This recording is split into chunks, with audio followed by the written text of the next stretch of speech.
আসসালামু আলাইকুম। এসএসসি 2026 ব্যাচের পরীক্ষার্থীরা সবাই রেজাল্টের অপেক্ষায় আছো। রেজাল্টের ঠিক আগ মুহূর্তে শিক্ষামন্ত্রী এহসানুল হক মিলন তোমাদেরকে বড় রকমের একটা সুসংবাদ দিয়েছে। 2025 সালে মানে আমার এখনও মনে আছে রেজাল্টের পর কি হিউজ পরিমাণ শিক্ষার্থী বোর্ডের সামনে গিয়ে আন্দোলন করেছিল, শুধুমাত্র এতটুকুর জন্য যে আমরা যে রেজাল্ট করেছি এই রেজাল্টের যোগ্য আমরা না, এর থেকে অনেক বেটার রেজাল্ট আমরা করতে পারতাম। হয়তোবা আমাদের বোর্ড পরীক্ষার খাতা দেখায় কোথাও ভুল হয়েছে, শিক্ষা বোর্ড যেন দ্রুত একটা সিদ্ধান্ত নেয়, আমাদের খাতাটা যেন পুনরায় চেক করা হয়, কিন্তু কোনোভাবেই সেটা পুনরায় চেক করা হয়নি, কারণ কি এটা পসিবল ছিল না। তো এসএসসি 26 পরীক্ষার রেজাল্ট সবার আগে দেখতে প্রত্যেকটা শিক্ষার্থী এখনই নিজেদের মোবাইল ফোন থেকে প্লে স্টোরে যাবে, প্লে স্টোরে গিয়ে সার্চ অপশনে সার্চ দিবে এসএসসি রেজাল্ট 2026। সার্চ দেওয়ার সাথে সবার উপরে এক নম্বরে যে অ্যাপসটা আসছে এই অ্যাপসটাকে ডাউনলোড করবে, কারণ কি এখান থেকেই তোমরা প্রত্যেকটা শিক্ষার্থী সবার আগে রেজাল্টটা সংগ্রহ করতে পারবে। এই অ্যাপসের লিংক আমরা ভিডিও ডেসক্রিপশনে দিয়ে রাখবো, চাইলে লিংকে ক্লিক করেও অ্যাপসটা ডাউনলোড করে নিতে পারবে। আমাদের শিক্ষা ক্ষেত্রে যে রুলস গুলো ছিল, আমাদের এডুকেশন বোর্ড যে নিয়মগুলো তৈরি করেছিল তার প্রায় 50% নিয়মই আমাদের ফেভারে ছিল না। এইগুলো নিয়ে অনেক আন্দোলন হয়েছে, অনেক দাবি জানানো হয়েছে, তারপরেও যেটা ছিল সেটাই, কারণ কি নিয়ম তো পরিবর্তন হবে না। কিন্তু এহসানুল হক মিলন দায়িত্বে আসার পর থেকে একের পর এক নিয়ম পরিবর্তন করছে, এবং এর ভিতর সবচেয়ে বড় যে পরিবর্তনটা তিনি কালকে ঘোষণা দিয়েছেন সেটা হচ্ছে এখন কোনো শিক্ষার্থীর যদি রেজাল্ট মনের মতো না হয়, কোনো শিক্ষার্থী যদি মনে করে যে সে যেমন পরীক্ষা দিয়েছিল রেজাল্ট সেরকম হয় নাই, তাহলে একটা শিক্ষার্থী চাইলে বোর্ড চ্যালেঞ্জের আবেদন করতে পারে।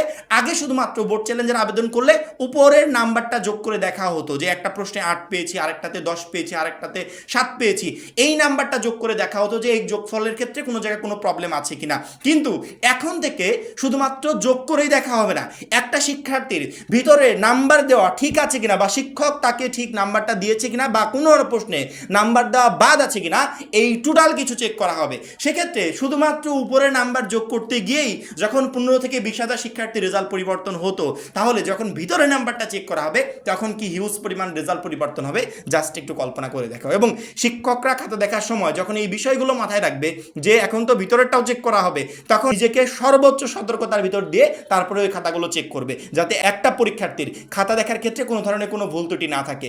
এইটা আমাদের জন্য হিউজ একটা অপরচুনিটি। শিক্ষামন্ত্রীকে অসংখ্য ধন্যবাদ এরকম একটা সিদ্ধান্ত নেওয়ার জন্য। আমার এখনো মনে আছে 25 সালে যখন শিক্ষার্থীরা আন্দোলন করছিল, একটা শিক্ষার্থী মানে আন্দোলনে এক পর্যায়ে এসে মানে সরাসরি মিডিয়াকে বলল যে আমি টোটাল সবগুলো সাবজেক্টে A+ পেয়েছি, একটা সাবজেক্টে ফেল করেছি। মানে সে বলছে, সে নিজেই বলছে যে আমি সবগুলো সাবজেক্টে A+ উঠাতে পারতাম, ওই একটা সাবজেক্টে কি পাস করার মতো নাম্বারটা উঠাতে পারতাম না। মানে আমি বাদ দিলাম যে A+ দূরের কথা, কিন্তু পাস তো মিনিমাম করতে পারতাম।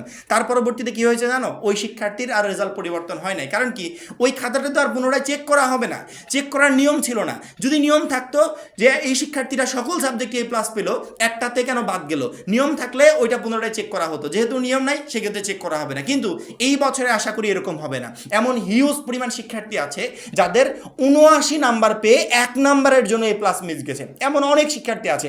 আমি নিজেও একজন ভুক্তভোগী, আমারও এসএসসিতে 2টা সাবজেক্ট এরকম হয়েছিল, একটা সাবজেক্টে 78, আরেকটাতে 79, মানে 1 এবং 2 নাম্বারের জন্য আমার ওই 2টা সাবজেক্টে A+ মিস গেছিল। এরকম অনেক শিক্ষার্থীর ক্ষেত্রে হয়। সেক্ষেত্রে আসলে আমি ওই 1 এবং 2 নাম্বার পাওয়ার যোগ্য কিনা, বা শিক্ষক আমাকে ভুল করে ওই নাম্বারটা শর্ট দিয়েছে কিনা, এইগুলো এখন টোটালি চেক করা হবে।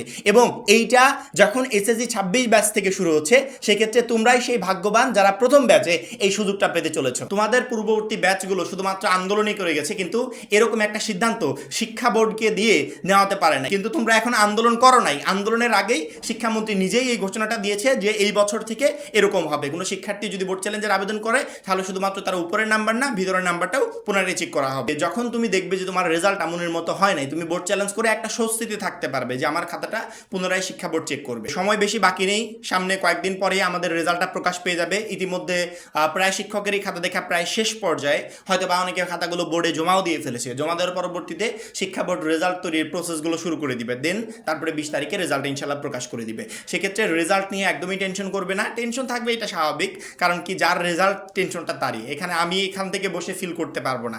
যখন আমার বোর্ড পরীক্ষা ছিল তখন আমি ওইটা ফিল করেছি, এখন তোমরা পরীক্ষার্থী, তোমাদেরকে ওইটা ফিল করতে হবে। তারপরে বলবো টেনশন যতটুকু এড়ানো যায়, কারণ কি তুমি যদি ভালো পরীক্ষা দিয়ে থাকো, ইনশাল্লাহ তোমার রেজাল্টটাও ভালো আসবে। এই বিষয়গুলো নিয়ে একদমই টেনশন করবে না। এবং আমাদের এই অ্যাডমিশন গাইড চ্যানেলটাকে অবশ্যই সাবস্ক্রাইব করে রাখবে, কারণ কি রেজাল্ট পরবর্তী তোমার বোর্ড চ্যালেঞ্জ হোক বা কলেজ ভর্তির আবেদন হোক, total everything A to Z update তোমরা এখান থেকে পাবে। আমি তোমাদেরকে পর্যায়ক্রমে সব কিছু শিখিয়ে দেবো যে তোমাদেরকে কিভাবে কি পরবর্তী স্টেপগুলো করতে হবে। এই জন্য চ্যানেলটাকে সাবস্ক্রাইব করে রাখবে এবং পরবর্তী গুরুত্বপূর্ণ ভিডিওর জন্য অপেক্ষা করবে। সবাই ভালো থাকবে, সুস্থ থাকবে, আল্লাহ হাফেজ।